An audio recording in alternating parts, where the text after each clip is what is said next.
जिथे एकत्र लढतो जिथे नाही तिथे वेगळं लढतो.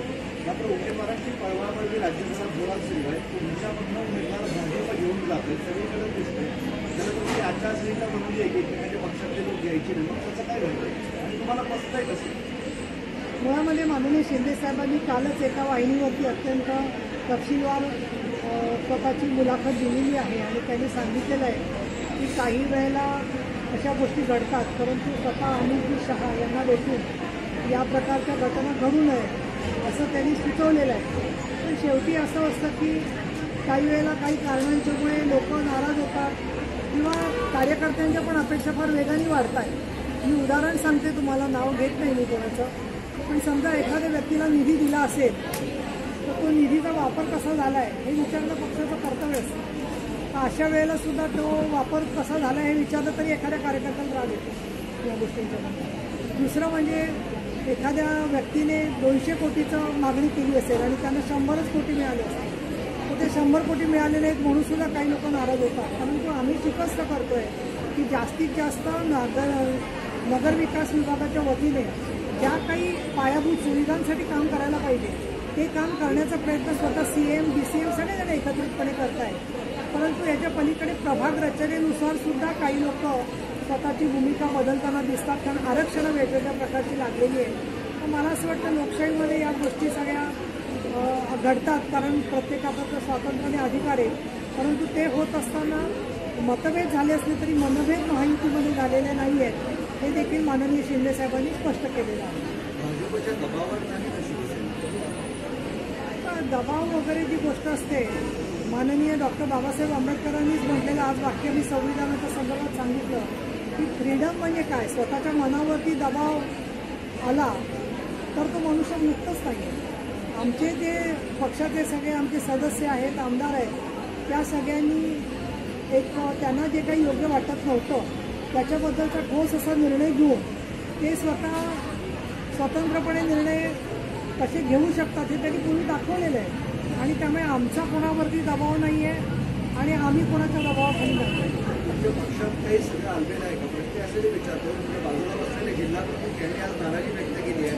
पालकमंत्री स्वतः निर्णय घेतात, कुणालाही सोबत घेत नाही, मनमानी करतात असं त्यांचं म्हणणं आहे. वर्तमानपत्रात मी ते वाचलं, पण तुम्हाला माहिती मी आल्यालाच इकडे आले. त्यांच्याशी काही माझी वैयक्तिक चर्चा झालेली नाही आहे की त्या बातमीच्याबद्दल त्यांचं काय म्हणणं आहे किंवा काय. परंतु माननीय शिंदे साहेबांचं प्रत्येकावर चांगल्या प्रकारे लक्ष आहे.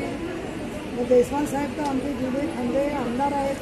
काही नसताना त्यांनी म्हणजे संभाजीनगरमध्ये या लोकांनी सगळ्यांनी देशवालसारख्या लोकांनी शिवसेनाची अस्मिता आणि शिवसेनेचं धोरण उभं केलेलं आहे. आणि ज्यांचा काय नाराजी असेल मला कल्पना नाही आहे त्याची, पण ती त्यांची नाराजी पुढच्या 24 तासात दूर होईल असं मला वाटतं. आता घरामध्ये सुद्धा वेगवेगळ्या प्रकारची नाराजी असते. आता आमच्या सभागृहात सुद्धा एखाद्या माणसाला 40 मिनिटं बोलायला मिळालं पण 45 मिनिटं मिळालं नाही की तो नाराज होतो. दुसऱ्या दिवशी येऊन भेटतात ते आणि परत बोलतात 35 मिनिटं. त्यामुळे माझं असं म्हणणं की हे काही फार मोठे अगदी जिव्हारी लागणाऱ्या गोष्टी असं नाही आहे. आणि पालकमंत्र्यांनी सगळ्यांना विश्वासात घेऊन काम करावं ही अपेक्षा त्यांची बरोबरच आहे. जमीन गैरव्यवहार प्रकरणात अजित पवारांनी राजीनामा द्यावा अशी मागणी होती. अंजली दमानियांचं एक वाक्य आहे की जर अजित पवारांनी राजीनामा दिला नाही तर उद्या मी अमित शहाच्या घरात जाऊन बाहेर बसेल आणि राजीनामा होत नाही तोपर्यंत तिथेच बसून राहणार, तसं आंदोलनाची भूमिका त्यांनी केली. अंजली दमानिया यांच्याकडे असलेल्या कागदपत्रांच्या आधाराने बोलत आहेत, परंतु राज्य शासनाने या संदर्भामध्ये विकास खारगे त्याचबरोबर श्री मुठे यांच्या अध्यक्षतेखाली कमिट्या नेमलेल्या आहेत. त्या कमिट्यांचा अहवाल जोपर्यंत येत नाही आहे तोपर्यंत मी एका वैधानिक पदावर आहे, तेव्हा त्याच्याबद्दलचा कुठला निष्कर्ष मांडणं हे योग्य नाही असं मला वाटतं. परंतु महार वतन जमिनीचा जो प्रश्न आहे त्याच्यावरती खूप अभ्यासक महाराष्ट्रामध्ये आहेत. तर महार वतन जमिनीचा कुठला व्यवहार होऊ शकतो किंवा कुठला होऊ शकत नाही त्याच्याबद्दलची एक कार्यप्रणाली जी सरकारने केलेली आहे ऑलरेडी, ती परत एकदा लोकांसमोर जाणं आणि त्याच्याबद्दलचे काय SOPs आहेत ते परत महसूल विभागाने अंमलात आणणं आवश्यक आहे असं मला. आंदोलनाची ही भूमिका गृहमंत्र्यांच्या घराबाहेर जाऊन बसायचं मागणी पूर्ण होईपर्यंत असे. आता अंजली दमानिया एक स्वतंत्र व्यक्तिमत्व आहे, तिची माझी चांगला संवाद आहे.